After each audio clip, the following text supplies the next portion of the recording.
Welcome to Canada's podcast. Hello, I'm Mario Toneguzzi, managing editor of Canada's podcast. Today on Calgary's podcast is my guest, Todd Hirsch, who is a keynote speaker, economist, and author. Thanks for joining us today, Todd.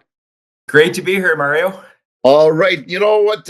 I'm always curious. How does one become an economist? I imagine growing up as a little boy, you didn't have dreams of being an economist. How did that all come about? Well, it was actually kind of an accident, truth be known. I started university at the University of Alberta way back in the 80s. And like a lot of students, I was a math major only because math was my best grade in high school. Oh, wow. And I had no idea what you're going to do. So I enrolled in the Faculty of Science. I was a math major. Long story short, math ended up not really being my passion or my great interest, but I was also taking these courses called economics. And I really did seem to connect with those. Long story short, I ended up switching my major to economics. Ended up doing a master's degree at the University of Calgary, and 30 years later, here I am. So, what was it that attracted you to this whole economic field? Yeah, well, when I was in the Faculty of Math or the Faculty of Science as a math major, I couldn't really understand where is this all leading. But in economics, now the math comes back to haunt you in the economics. But I felt in economics, this was going somewhere. We were now doing math for a reason. We're trying to solve some problems, very important problems that affect people's lives, around jobs, around employment, around, a strong economy, giving people stability, giving people income. So that's what attracted me to it. It was more the social science aspect of economics rather than the pure science of mathematics. Yeah. Now, Todd, you and I go back a number of years, and I was always amazed at how, I don't want to say dumbing it down, but how you are able to simplify things to an audience and talk about economic concepts. How important is that, especially today? It's really important, maybe now more than ever, because obviously the economy is top of mind for people. And I've always felt as an economist, as a professional speaker, as someone who shows up in media, if what I'm saying cannot be understood by an ordinary person, and it doesn't mean they're dumb. I like that you hesitated around that dumbing it down, because I always cringe when people say you're good at dumbing it down. Yeah. Because people aren't dumb. They No. just need to be spoken to in a language that they understand. And economists, like a lot of other professional speakers, they can be notoriously bad at just speaking in a language that people don't understand. Every time I speak, I always, in the back of my mind, I always think, would my 85-year-old mother be able to understand what I'm saying? She is not a dumb woman at all, but she's not an economist. And if I'm not speaking in a language that she can understand, then I don't want to say it. Yeah. Yeah. So you spent a number of years with a financial institution as an economist. Now you're on your own, and tell me just a little bit about like your business and what you do. Right. Yeah. So as you know, and maybe some of the listeners know, I spent the better part of 20 years as a professional economist, both with the Bank of Canada and also with the not-for-profit research group. And then most recently, 16 years with a bank based here in Alberta. And then at age 55, I decided, it was just at the end of COVID, and I decided to make that proverbial pivot in life. And I decided it was time to leave my sort of corporate job in banking as a chief economist and strike out on my own. I'm glad, I'll be honest, I'm glad I didn't decide to do that before COVID, because COVID was a rough ride, I know, for a lot of professional speakers. Yeah. But in 2022, I sort of launched out on my own, hung a shingle, and now work sort of independently as a professional speaker. And I got to tell you, it has been a learning curve.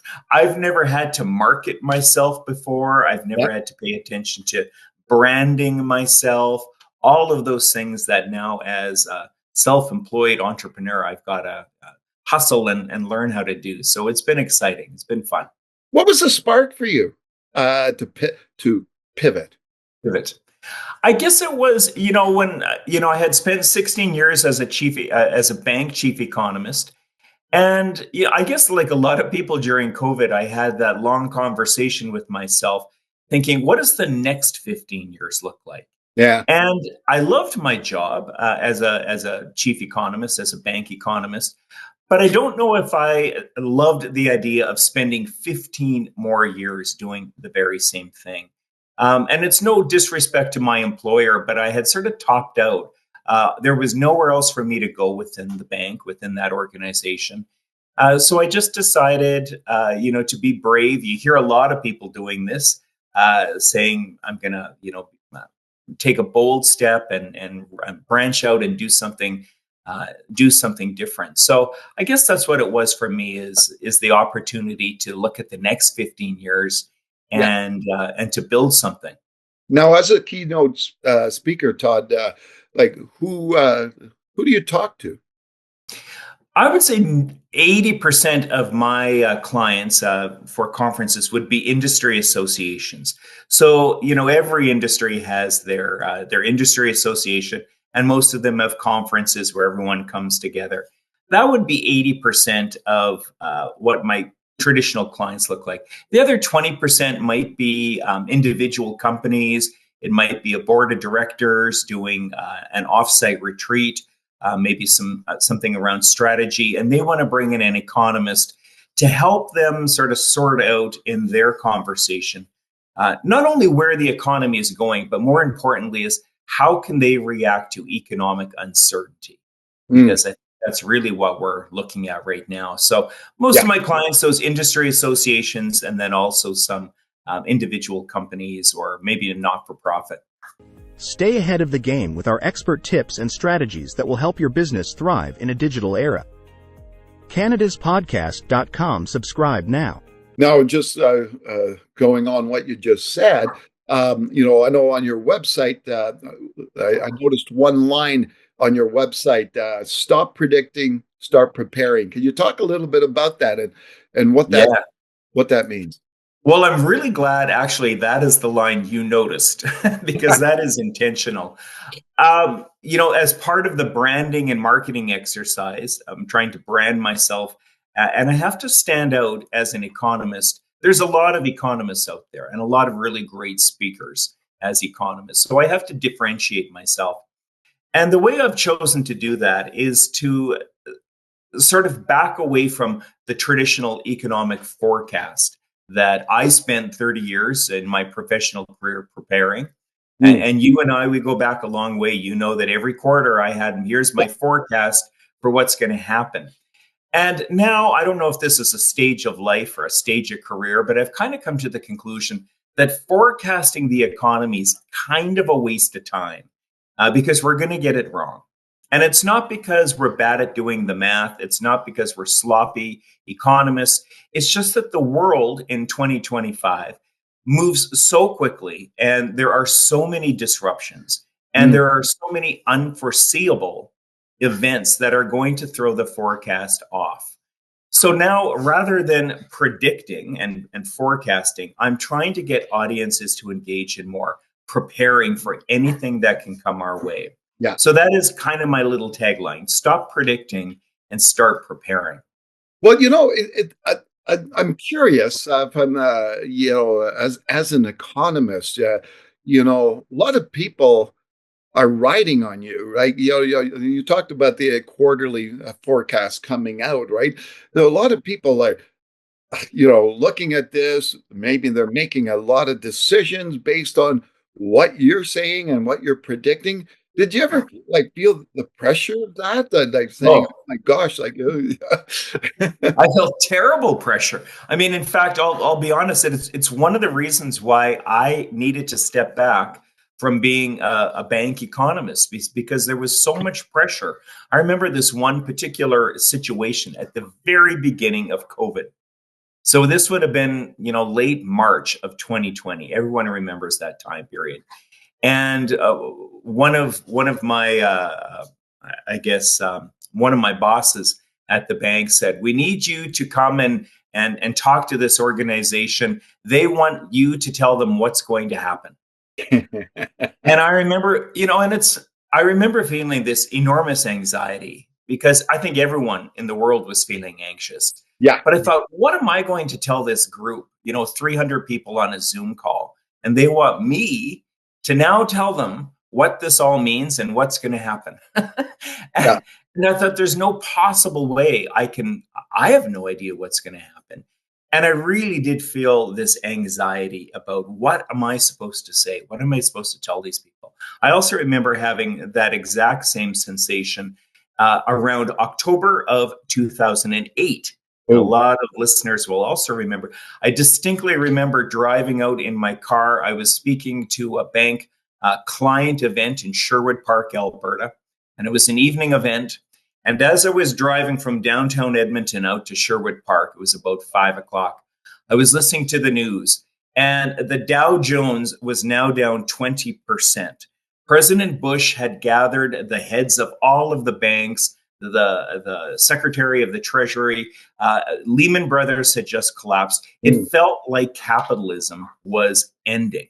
And now I am expected to show up at a little wine and cheese event in Sherwood Park and tell all these, wealth management clients what's going to happen to their money. So yeah, there are these moments where I can feel very anxious about what's happening. And fast forward to today, now we've got an incoming president who is saying all kinds of wild things about economic pressure on Canada and tariffs. I don't know what's going to happen. No one really does. The incoming president doesn't even really know what's going to happen. But yeah, there are a lot of those situations, and I think they are becoming more common and more frequent, where it is just impossible to predict what's going to happen in the economy next. The only thing we can do is prepare for anything.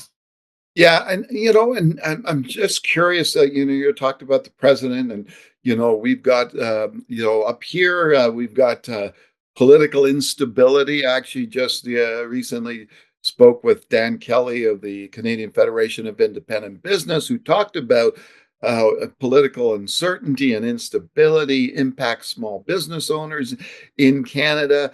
So we've got the political situation right now is really up in the air, until Liberals decide on a new leader. Who knows when the next election is? The whole political thing, how much of an impact does that have on the economy? Well, especially. Yeah, a significant. I mean, politics and economics, they're not the same, but they are adjacent. Absolutely.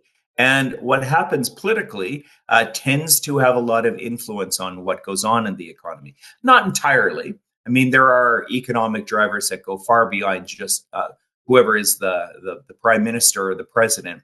But what happens in politics can influence tremendously what happens in the economy. And it's not great when we are in limbo like this, especially when we are seeing these pronouncements from the incoming president of the United States, and we're kind of rudderless in Ottawa, and no one knows what's going to happen. I think, at this point, all we can really do is hunker down and hope for the best. Yeah. I don't know if that's the best strategy, but it's about the only thing we can do. There are so many things that are out of our control right now politically. Yeah. So I'm hopeful that in Ottawa we're able to pull things together, find some leadership. If that means going into an earlier election or not, I'll leave that to the political pundits to comment on it. But economically, yeah, a lot does really depend on getting our political situation in order and some certainty around the leadership there.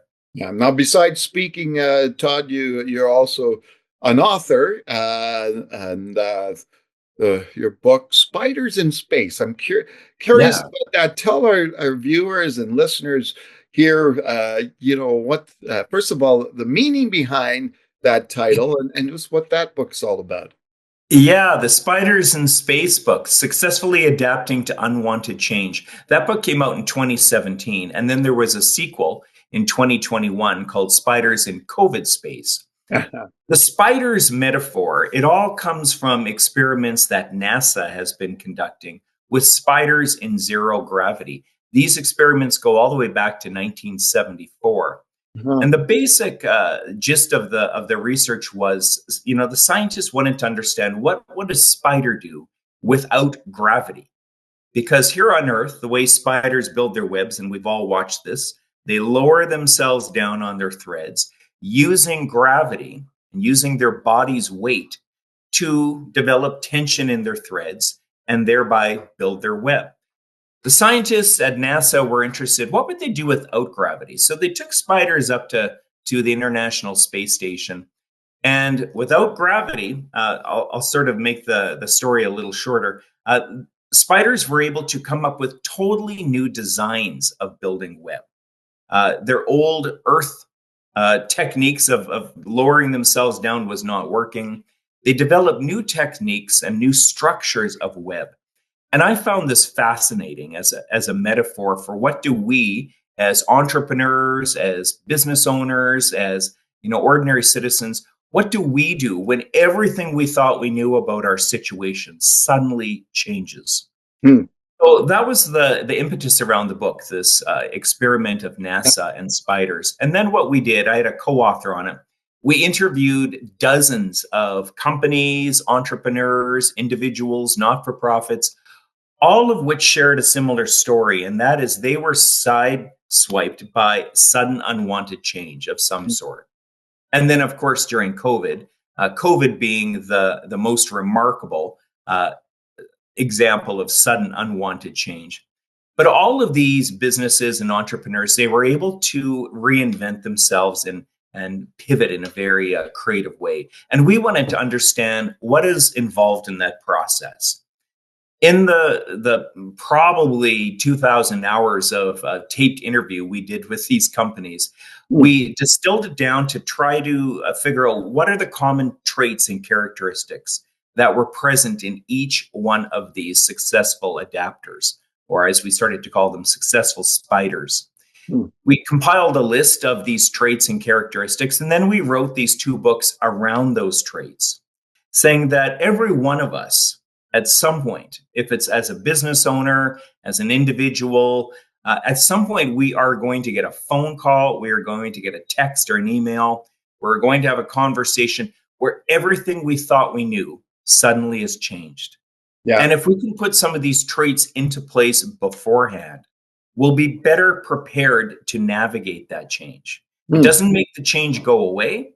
And in some ways, it doesn't make it any easier, but it will give us some sort of guidance and some North Stars, so to speak, in how do we navigate our way through that change. Join our thriving community of like-minded individuals who share a passion for success and innovation. CanadasPodcast.com. Subscribe now. Did you look at your book on a personal level, considering what you decided to do and pivot in your career? It's a good question. We wrote both of these books before I made that plunge and before I decided to leave my economist, my bank job. But I think there are a lot of those similarities. Now, the big difference is I made the decision to leave. So it's a little bit different than maybe being laid off. I've been laid off at two different points earlier in my career. Those are great examples. And, and some of the profiles in the book, we did look at a couple of very prominent individuals who were, pulled into a boardroom and now you don't work here anymore. Yeah. And how did they reinvent themselves? So at a personal level, it wasn't quite my situation where I was hit with unwanted change. I made that decision, but there has been a lot of adjustment, learning how to be a self-employed person, a lot of change involved in that, and a lot of the traits that we wrote about in the book are relevant for sure. All right, wonderful. So, Todd, and you were born in Alberta, right? I was Edmonton. Yeah.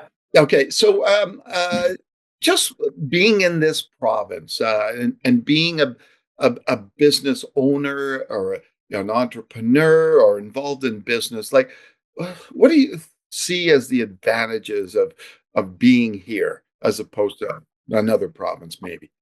Ooh, that's a great question.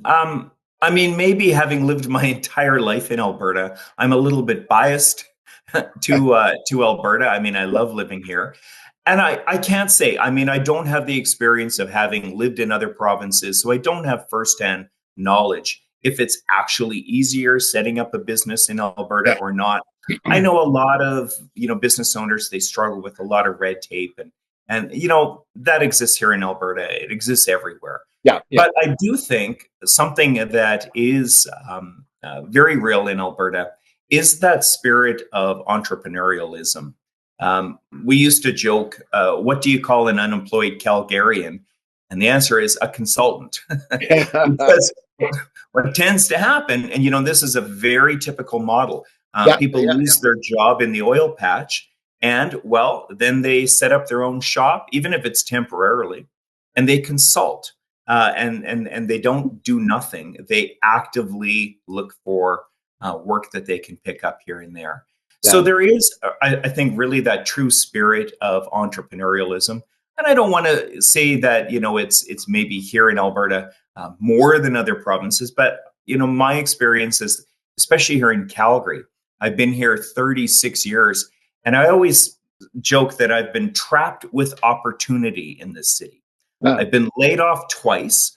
There have been at least 5 major recessions in this city in the last 36 years, yeah, probably more if I looked at it. But every time, even in a layoff, every time, even during a major recession, what I've always believed about this city and this province is that if you are willing to get involved and work hard and put yourself out there, opportunities always open up. I've yeah. had to take some pay cuts. You lose a job, but there's always something that comes up if you are willing to work hard and to be an optimistic person. Yeah, excellent. Well, thanks so much, Todd, for joining us today. It's been wonderful to talk to you, Mario. Thanks for having me. All right, that was Todd Hirsch, a keynote speaker, economist, and author based in Calgary. I'm Mario Toneguzzi, managing editor of Canada's podcast. Thanks for joining us today.